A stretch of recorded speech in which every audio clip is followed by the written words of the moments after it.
Addison Rae, that's my religion. Tips on preparing for bottoming. Whose cum tastes better? I don't know. I don't eat my own. And did you have sex? Yeah. Oh my god. Addicted to it. He was cheating on me too. You're a pig. Yeah.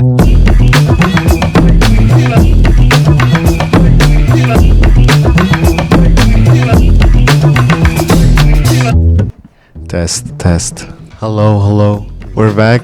You can see a little bit of Zelda over here. I love that this is her little spot. Wait.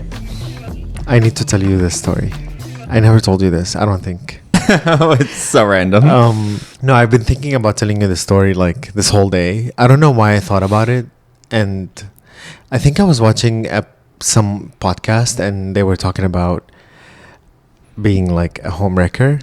Okay. I remember this particular situation where I was deemed as such. So early 20s, like really early 20s. Mm-hmm. And I had just been introduced to this like group of gay people. Where? Here? In Saudi Arabia. Okay. And that was the first time where I started knowing gay people in Saudi Arabia. Growing up when I was in high school, I didn't have friends outside of school. Mm-hmm. So I meet this guy and I think I told you this story. Well, it's not ringing a bell so far. I meet this guy at the gym and we're just saying hi at the gym. There's nothing more than that. Doesn't sound like it. Well, there was like, when there's Tension. sexual tension. Yeah. And anyway, his friends kind of became my friends and they invited me to this pool party. And I go there and we start drinking. And do you know about the alcohol situation in Saudi Arabia? It's like not accessible. I know that. But it's accessible to tourists, no? You need to have connections. We didn't. My friend group did their own wine at home. Okay. They do that back there. Make their own wine? Yeah. Oh, damn. It's do you know how they do it? In bathtubs, I'm assuming? It's not about it's these gallons of water. Okay. Like the big blue ones. They fill them up with grape juice and a specific grape juice, like red grape juice. Not even actual grapes, just grape juice? Literally just grape juice. Okay. And they put some yeast, I think, and they cover the top of that with a condom. And so the air can escape. Mm-hmm. It's like a filter. And then Mm-hmm. the condom kind of blows up. Yeah. It's disgusting. It's so bad, but it gets you drunk. Oh my god. It must taste like... It tastes so bad. Yeah. It's so acidic and just lethal. Yeah. But it Is gets it like you really drunk. strong? It's really strong. Like It's moonshine? Quite literally like that. 40% wine? It's Oh my god. so hectic. One time, so there was that era where I was drinking that wine with my friends. And one time I came back home. That was when I stayed with my parents again because of the war. A whole different story. And I came home drunk. And that was, I think, the first time that I ever came home drunk. I've never gotten drunk before. Yeah. Well, not when I lived with my family. But that was a temporary time because of the war and whatever. I threw up this red wine in the bathroom. And it was obviously just red wine. Yeah. And my mom was like, You're bleeding. what did you eat? Oh. She was like, why? What did you... My mom is very nosy. If you are like sick, you're not going to have a moment of peace or privacy. She's now your nurse. Yeah. Which sometimes But can how did be you know you were sweet. sick? Were you fucking screaming while you were throwing up? I told my mom is nosy. Like Yeah, they're hawkish. Yeah, she's going to know what's going on. And so I told her I had like some salad with beetroot. Anyway, back to the main story. I'm at this pool party. We're all drunk. And the guy that I told you at the gym, he happened to be at the party. And With his husband or boyfriend, I should say? well, he was there alone. Okay. And so we're drunk and we get into the pool. And it's Saudi Arabia, so it's really hot at night. But we're all in the pool. and this guy starts making out with me, Okay. and I make out with him back, and As one does. as one does, and then we make out some more, and then we dance and we drink more, and then he wants to take me back home. So I go back home with him, and as we are arriving to the building where he lives, some car pulls up speeding, like so dramatically stops by the building entrance, and he tells me, you go ahead, it's like this floor, I'll be right there. Oh, and he God. opens the building door, and I go inside the building, and these building doors are obviously locked, Yeah. so you can't get in if Okay. you. So I'm inside the building, and who pulls up? His boyfriend to the whole situation. Yeah. And they're arguing just outside the building door, and I'm inside the building. I don't know what to do. I didn't go upstairs. What am I gonna do? Just stand by your apartment door? You're trapped there. Yeah, I'm trapped. I was Like trapped. a sitcom. Exactly. Yeah, like Sex and the City almost. Exactly. I was trapped there. I didn't know what to do. What am I gonna do? Exit and face that guy, or wait here like a loser? Like, what do I do? So I wait like maybe 10 minutes, 15 minutes. They're still like screaming outside. And eventually I just leave in front of them. And I don't say, I just like speed through them. Did the guy know that you were there? Did he know that? Yeah, he must have been following him. That's why he Oh, so was he was there crazy. at the time. Yeah, no. He was insane. Yeah. But that it was not like, what am I gonna do? You know what I mean? Yeah. Like, but anyway, I was like in that whole friend group. I was deemed as the homewrecker. But you of that didn't do anything, relationship. or did you? Other than make out? No, I didn't do anything. Oh, No. but you were gonna. But you didn't know. Did you know yet? No, I didn't know. I had no idea who that person was. I was very new to that entire friend group. Okay. And to that person, I met him that night. Like, I would say hi to him at the gym like this. Yeah. Like nothing, you Did know. you ever see him again? Yeah. And did you have sex? Yeah. Oh my God! So you well, did. they know. broke up. Oh, They broke up after because of that. you, or because of a Yeah, multitude because of of, reasons? I guess because of me. Oh damn. Yeah. So, wait. And the guy blocked me everywhere, obviously. And which one? The boyfriend or the the guy? boyfriend. The boyfriend of the guy that I hooked up with. Well, yeah. Yeah. So you didn't know, but you didn't know. What do you mean I didn't know? You didn't know when you first started making out with him, No, I didn't. I didn't know and then he you was found in out a- that night, and they'd Yeah. broken up, and then you went for it. Yeah. Okay, so you're Yeah. not a homewrecker. Well, I don't think so, but I think people still look at it like that because I was the reason. But I don't think I was the reason. You know, whether what I it mean? was you or some other gay. That's what I always thought. Yeah, but you just happened to be the one that he got caught with. yeah, 'Cause and I'm people want that other person to blame. You know, it's always that, especially within a friend group. Yeah, and he was probably cheating outside of you. Well, so that's the funny part. He cheated on me later on. Okay, so he's a dog. He's literally like, I think some people just have a thing for cheating, Yeah, of course. but I've never been like that. No? No, cheating, no. I used to find secretive situations, hookups, hot, but they're secret from society. They're not secret yeah. from the boyfriend Yeah. or the husband. Yeah, you don't like that stuff. You don't like deceit. No, not when you're hurting someone. No. But if you're keeping it a secret from the world as a society, or that's different. Yeah, because you're just living. You're living. you're just living. But You're just whereas if living. you're being deceitful against someone, it's much more personal. But I do know of 100%. you that you hate that kind of stuff. I don't like that. Yeah. I don't like feeling guilty. No, That's not for me. it's the worst feeling in the world. It's the worst feeling. I felt it my entire childhood and teenage years, yeah. teenage dreams, and I don't think nothing good comes from that. Not No, really. because it always bubbles to the surface. And I feel like some people think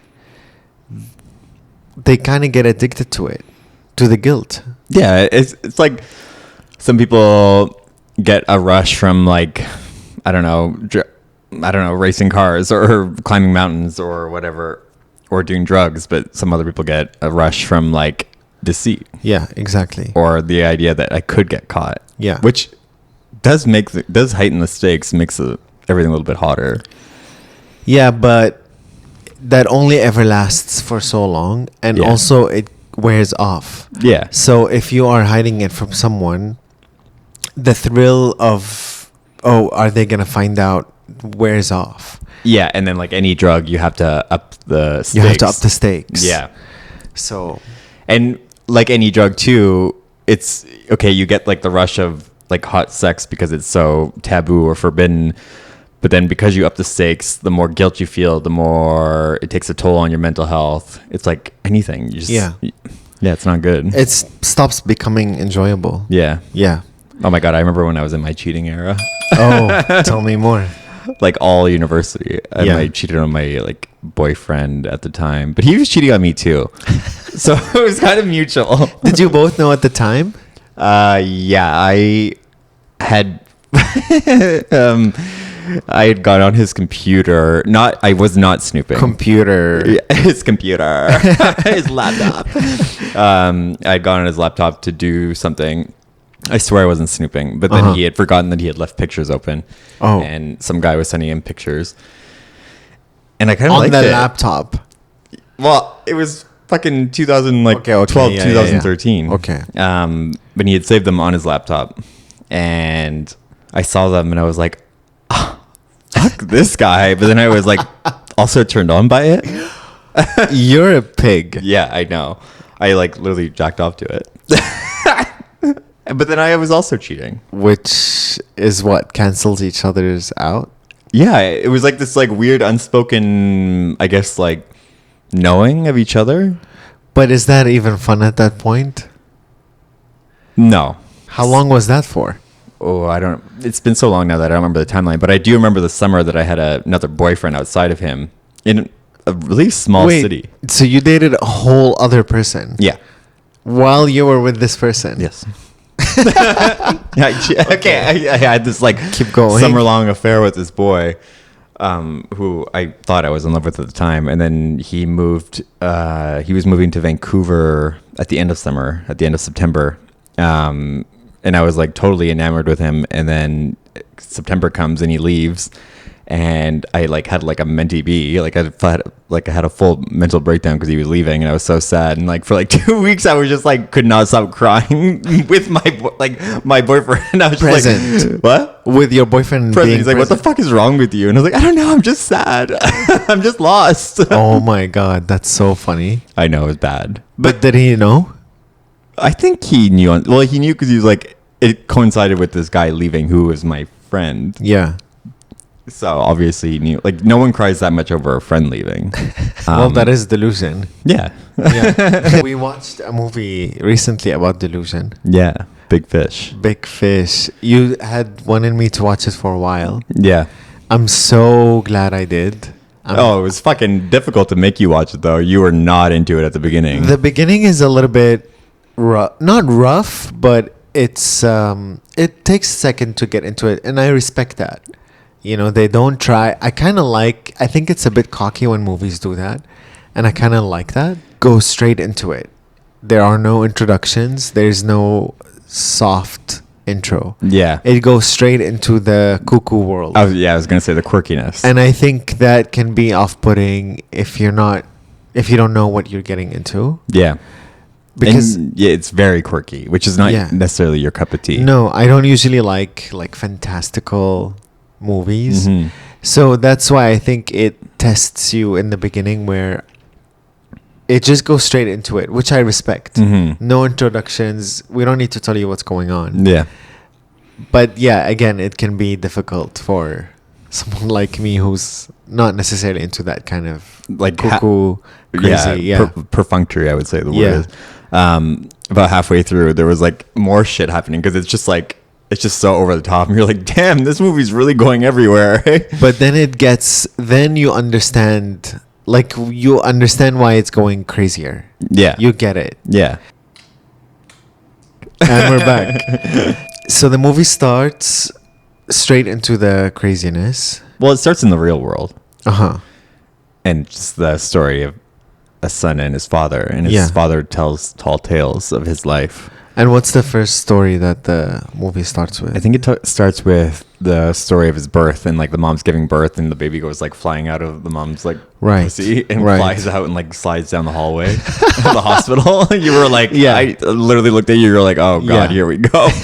Yeah, the movie starts, this guy's in a river Yeah, and he's fishing, and then he uses his ring to get this fish. yeah, right? that's true. You're right. And then the fish catches the ring, and then he tries to get the ring back, and then he kind of fights with the fish, and then the fish like spits it out. Yeah, so the story is like the dad shares this story of him catching this massive fish over the course of his son's life at every event of his son's life, because it's like his claim to fame or his glory moment. And it then sets in motion the son interrogating why his father tells tall tales. Yeah. Mm-hmm. Because at the son's wedding, so now we fast forward, now the son has grown up, and at his wedding, the dad is saying the same story of the fish, Mm-hmm. where how he proposed to his mom, Mm-hmm. to his wife. Yeah. He proposed to his mom. Yeah. To his own mom. To his own mom. That's a fucked up movie. So, and then the son is frustrated, and he's like, "Why do you never like just be real with us?" Yeah, why are you always telling these absurd and stories? the dad is like, "This is what happened. I Yeah. don't know what you're talking about." Mhm. And then the dad gets sick, and then we learn. Wait, there's so many. It goes into so many different. The dad who tells absurd stories falls ill with cancer and is slowly dying, and then the son, while his dad is on the deathbed, interrogates him as to why he shares these absurd stories. And over the course of the movie, you realize that, well, I guess he's partially delusional, partially as magnanimous as he says he is. What does magnanimous mean? Like, I don't know. I'm not Oxford. I know it's right though. Okay, I'll take your word for it. Yeah. So the movie basically is trying to convince you that this dad is making all of this shit up. Yeah. There's no way there's this giant man who joins the circus. There's no way there's this what do you call it, like when you're- Siamese twins. Yeah. Yeah, the two women. The two women that are like, yeah. Yeah, throughout What the- else? What other characters that were crazy? Oh, like the whole movie, the little town. There's like at one point this character goes through this small town, and it's like in the middle of the forest, and it's just like this like idyllic, perfect little painting of a town with like 4 shops and 1 church. Right. Where everything is perfect. Everything is perfect. Yeah, and you would never want to leave if you go Yeah. to that town. Yeah. yeah, And then some shit goes down in that town too, and a bunch of shit goes a down. bunch of shit goes down. It's all wacky. Mhm. And then we come to realize, what, like at that point of the movie, you're convinced, okay, this dad is crazy. Yeah. He has made all of this shit up. But then at the end of the movie, he dies. And then at his funeral, a lot of these people who he was talking about show up. But so the giant guy is maybe not as tall, but he's still pretty tall. The Siamese twins aren't Siamese, but just twins. But they're just twins, and Yeah. they dress alike, and they look identical. The small town that was like magical in the forest is in fact a small town, but not so magical that it literally Right. exists in the middle of nowhere. Right.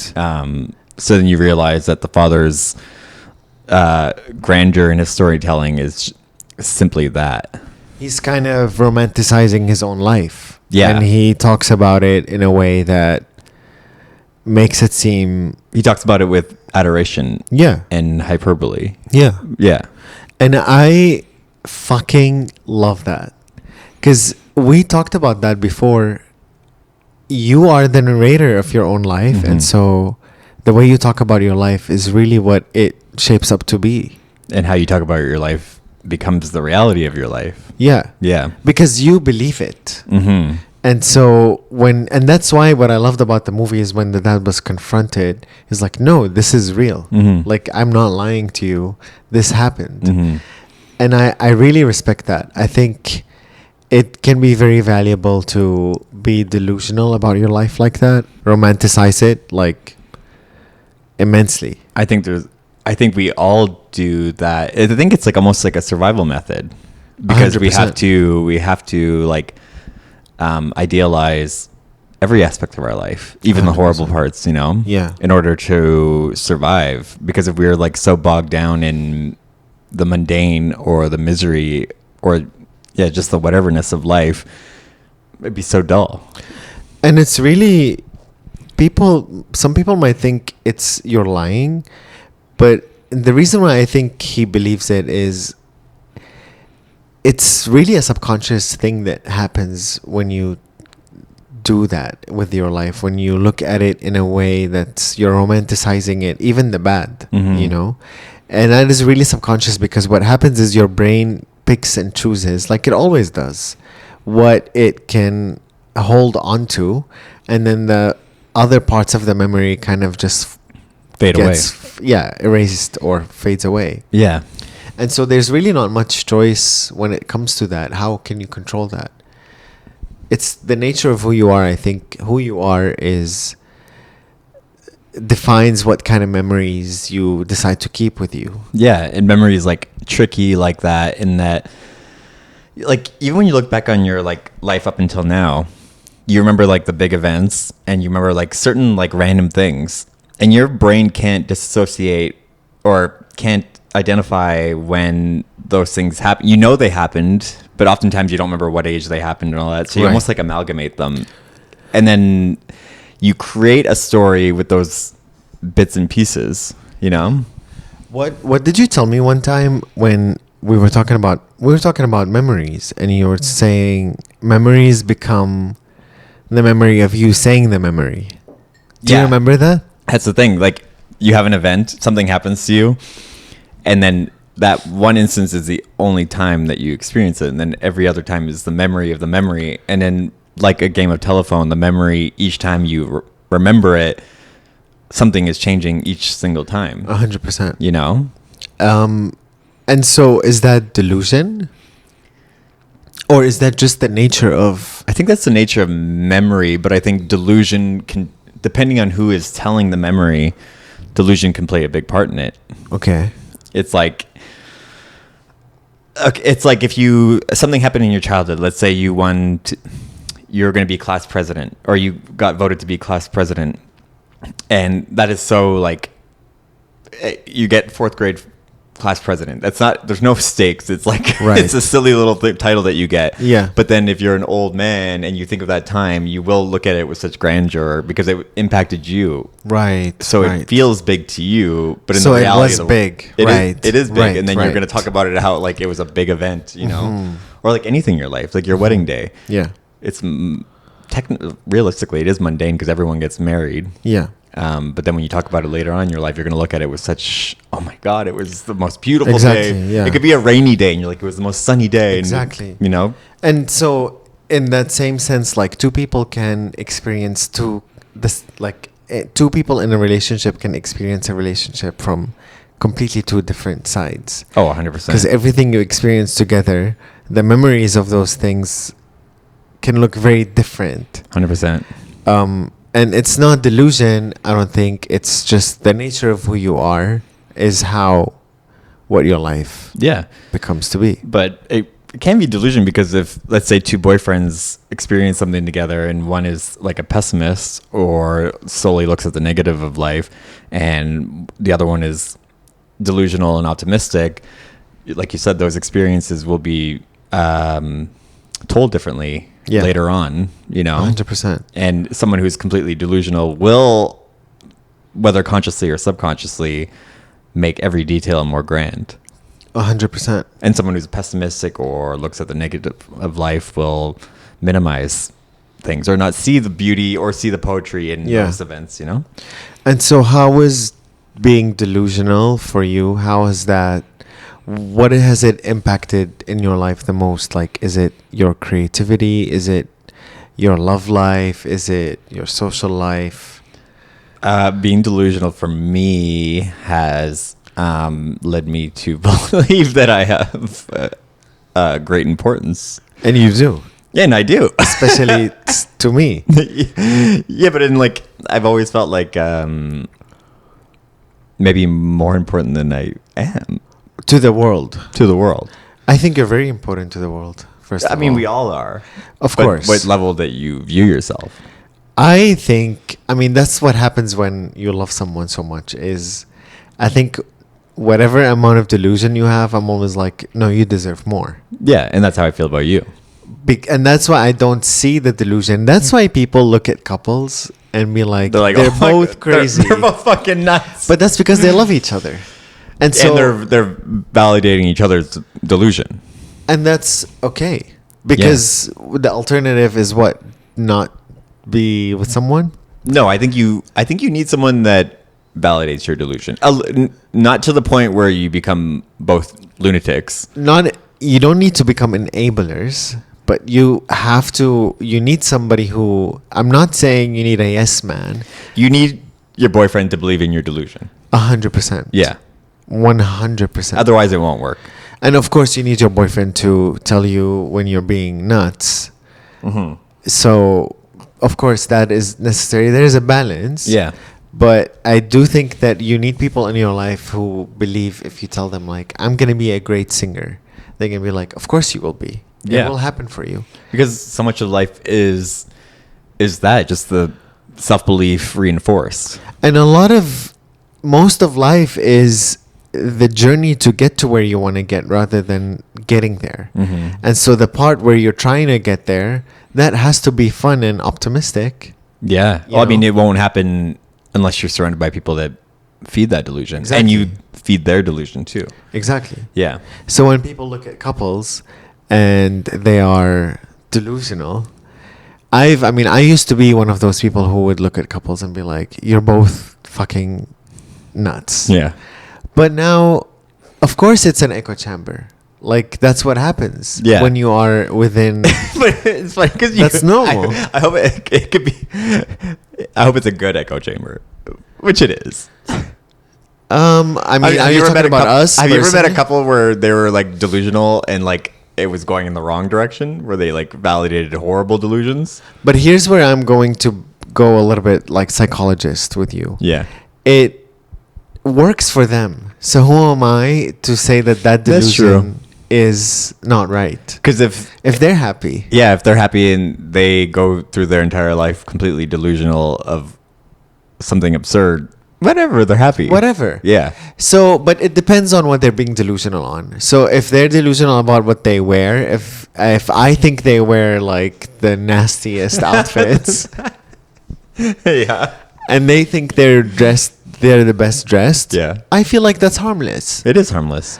But if it is something that is Harmful, like beliefs about, I guess, important beliefs, important beliefs. like, yeah, that would make a difference, because then how are we gonna have conversations? Yeah, true. You know. Mhm. But if it's something that I wouldn't bother me, I don't care. You believe in whatever you want. Yeah. And that if that becomes an echo chamber, that's okay.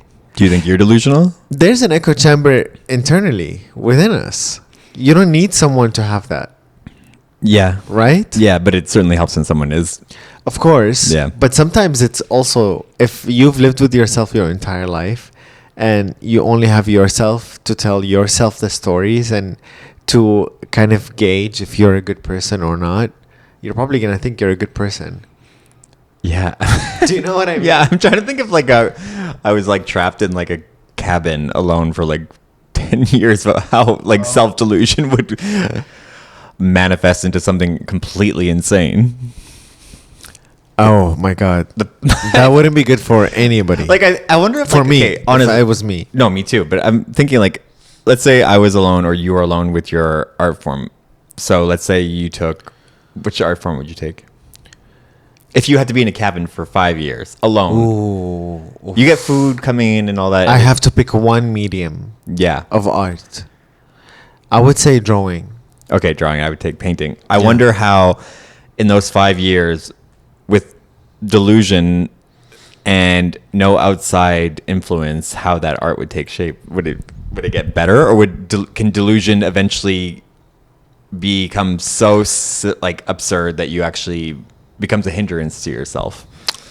I'm thinking, is it gonna get better or is it gonna get stagnant? It probably gets stagnant, but yeah, Because I think references are a huge part of what pushes your art and critique. Into the next direction. So Yeah. I think not having critique or references that are new, if you're only now referencing whatever you have at home, whether if you have 5 books of art, or maybe you're referencing yourself, that can only go for so long. Plot twist: we make like masterpieces. The Mona Lisa. The Mona Lisa. I've been working on the Mona Lisa for years. Oh my god. I think that would be so destructive to me. 5 As an years of artist. solitary confinement. Oh, 5 years? No. I would kill myself. No. I wouldn't even make it to the end. I wouldn't make it through the week. I would make it through the day. I don't think I would make it through the day. I honestly don't think so. No, 5 years would be insane. It's so hectic, solitary. You just reminded me of the movie we watched recently. Which? The solitary movie, not solitary movie. The movie, the prison one. Oh, Shawshank Redemption. Yeah. I've never seen it. Again, something like a classic that I haven't seen. Mm-hmm. What a fucking stunning movie. Yeah. It's pretty gay. It is gay. It's very gay. They must have been in love. I know. That's why it's so funny because it's like every dad's favorite movie. Because it is considered like, I think it's one of the highest rated movies of all time, but most dads love it. I didn't expect, yeah. But it is like at its core, a romance. They quite literally end up on an island together. Yeah. On the beach. The end scene is them running towards each other on the beach. Yeah. That's a very romantic scene. And none of the movie isn't about women at all. They don't even like. Are there women in the movie? There's only a woman at the beginning. Well, his wife that he apparently murders, but he doesn't actually. But there's no women otherwise. The wife was in the movie for 10 seconds. And the poster, Rita Hayworth. Right. But apart from that, there's no like reference to women. There's no getting out to go have women. It's literally they get out and it's about how they get to reunite. Right. And what friendship is like that? It's got to be a romance. It's a love affair. Yeah. You know? Beautiful movie, yeah. Really beautiful. I'm so glad you like that movie. Yeah. It was heartbreaking, but also we never got to know if he actually... No, he didn't. No, he didn't. Right. Remember? Right. Sorry, I just remembered. Remember he finds out who did it? Someone else in the prison finds out. And yeah. There's a lot of politics in prison. Like within that, it becomes just another small society. Yeah. Oh my God. So fascinating. It can't be like. Can you be delusional in prison? I guess you can. Of course. Of course you can. Your delusion has to work fucking overtime. You think that some people's delusion is bigger that other people can notice, and do you think your delusion is noticeable by other people? Yeah. How? Who is noticing it? Well, maybe that's my own insecurity. I think so. Yeah. Because I don't think anybody thinks you're delusional. I think I'm delusional. I don't think anybody thinks that. Do you think you're delusional? Me? Yeah. 100%. But I don't know what I would do without it. No, it's a survival tactic. I wonder why. I think there are levels to delusion. Mm-hmm. And I think some people have much more of it than others. And I wonder why me and you both have a similar, I think, level of delusion. Not in terms of like thinking, when we say delusion, I don't mean like that we think we're the best ever, but delusion in terms of what we think we're capable of or what we can attain. Yeah. Or what we can accomplish. I think in our scenario, we got lucky because we met and we had already so much shared interests and commonality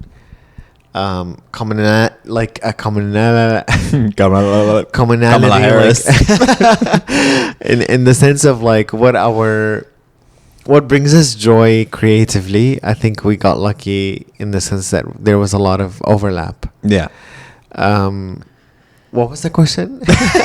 Why we clicked so instantly. I think people click instantly when they have a lot of overlap, and I think me and you both have a sense of self-belief and a sense of higher purpose. Yeah. Not to sound corny. Yeah. We both have a lot to say. Yeah. Yeah.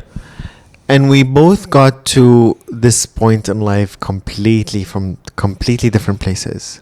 Yeah, you're from the oldest city in the world, and I'm from the fucking newest city in the world. Literally not even 100 years old. That's nuts. We wouldn't even call it a city, but yeah, no, we're from completely different ends of the world. Yeah. And that is why you get attracted to someone, because of that. You come from such a different place, but then there's so much that we agree on. But it's so weird because, like, once again, you're from Damascus, and I'm from Timmins. And why do me and you both have this, I don't know, this overarching passion or goal set, you know? Yeah. And they often overlap in so many different ways that we don't have to get into, but yeah. I don't know, it's so weird. I think you just get lucky, truly. You really do get lucky. Yeah. You meet somebody and you have a sense for it before you even share these kind of things with the person. Yeah. You just get a sense that, oh, this person has taste. And it can be like the smallest things. And that's the things that we agree on, you know?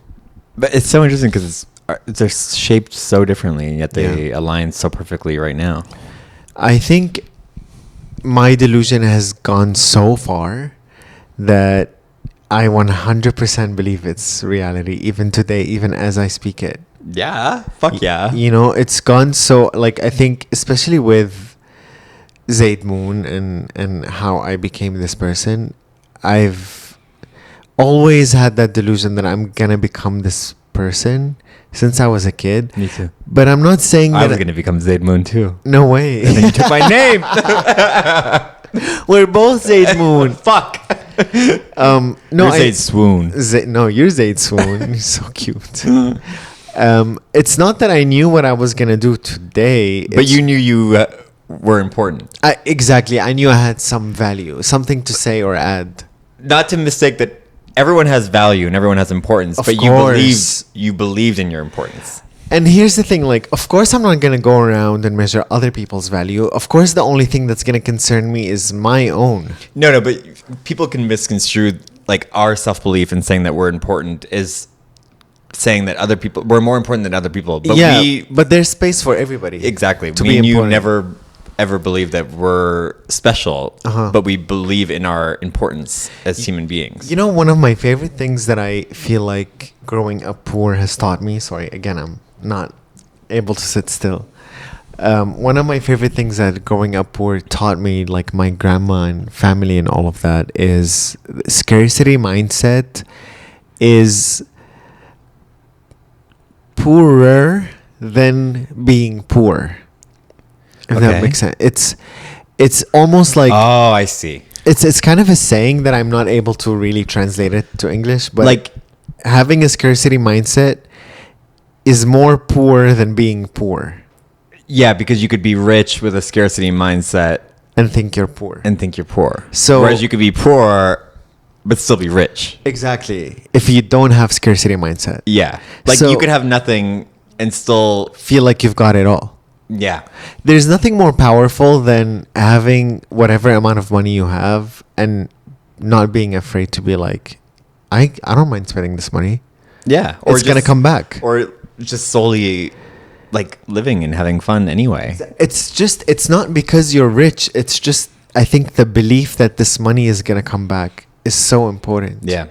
No matter how, like, I've grew up broke, and my entire 20s I had nothing, like not even a phone to my name, you know. So, and I still at that time I still spent my money. You believed you were rich. Yeah. And I had fun. That's like the best outlook you could possibly have, because you look at like rich people, you look at the richest people in the world and how deeply unsatisfied and like how unhappy they are with that scarcity mindset. Exactly. Miserable. Because exactly. Hoarding. They cannot for a second enjoy a thought.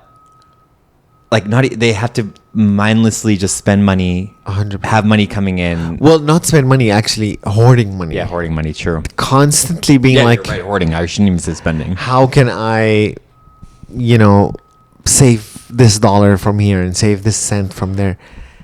Living like that will make you rich in the sense that you will have more money, but you will never feel it. And so what's the point? What's the point? So you're going to be 100 years old and you're going to have that mindset and you will not have lived a day in your life. And then you're going to die, and all that money you saved because you were so scared of not being rich. Yeah. What is that going to do to you? You're dead. But all these, You're dead. all these rich men are like that. Rupert Murdoch, Elon Musk, like everybody. Anybody who had... See, that's the thing. Like, I was talking to our friend Vivek, and she asked me, what's the purpose of your life? Like, to you, what is your purpose? Oh damn, you really got into that. Really got into the deep. thick of it.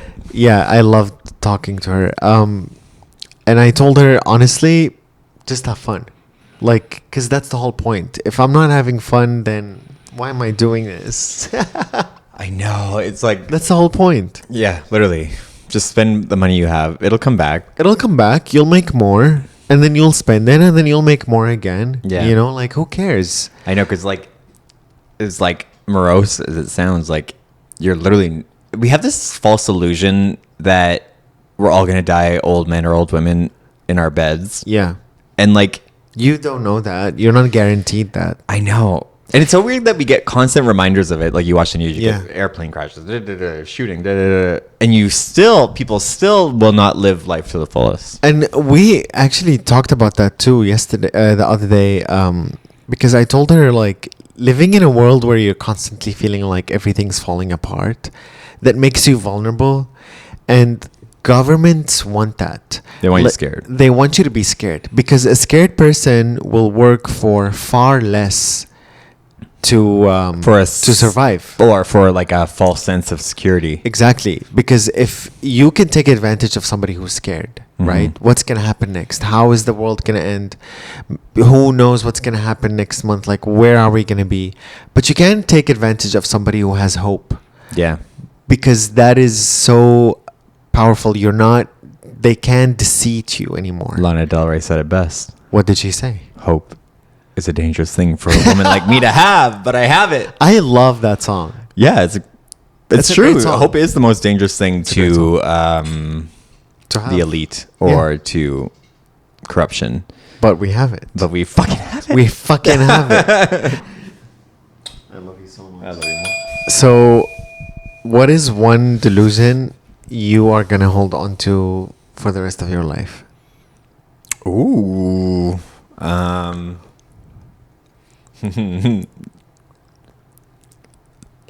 That's hard. You go first. I think that everything's going to work out the way I want it to work out. I like that. Yeah. That's wholesome. Things are going to work out the way I imagine them to. Okay, copy paste. Oh, you can't take my answer. No, that's good. It's a general answer, so I'll give you that. That's good. I think the same. Without getting into the nitty gritty, I do Yeah. agree. My answer would have been something similar but more specific. But I agree. And then to counter that, name one reality check you're doing this week, or maybe this month. Oh, babe, that's called my demons. They reality check me every minute of the day. Okay, I have mine. My reality check, and I realize this once a week or maybe once a month or maybe once a day, is I have time. I've got time. Like, Oh, I I need like that. to constantly realize, oh, I'm not 85 and on my deathbed or Mhm. whatever. Like, I have time Yeah. to get to where I want to get. And my to-do list, as long or as short as it is, will get done. Mine's adjacent to yours. I like that a lot. Yeah. What is yours? It's pretty much similar. Me, Yeah. it's other people's success is not indicative of my perceived failure. Yeah. That we're all on our 100%. own timeline, 100%. and other people having success does not take away from mine. Yeah. Yeah. 100%. I think in this world we get so caught up in what other people are doing, and we compare ourselves. And it goes back to time. time. It's your time is gonna come. Yeah. Or like going back to the money thing with billionaires, I don't want to be that person who, even if I have all the successes that I've ever dreamed of, I'm not happy because I'm always jealous of someone else's perceived success. Yeah. You have to like look at your small wins, you know? Yeah. And like just really take joy in all the small wins that you have every day. 100%. You agree? Yeah. Okay. Okay. Okay, bye. Okay, bye. Thank you for watching. Zelda's now awake. Oh my God, right at the end of the pod. Why don't you put a show for us, Zelda? Yeah, Zelda, come perform.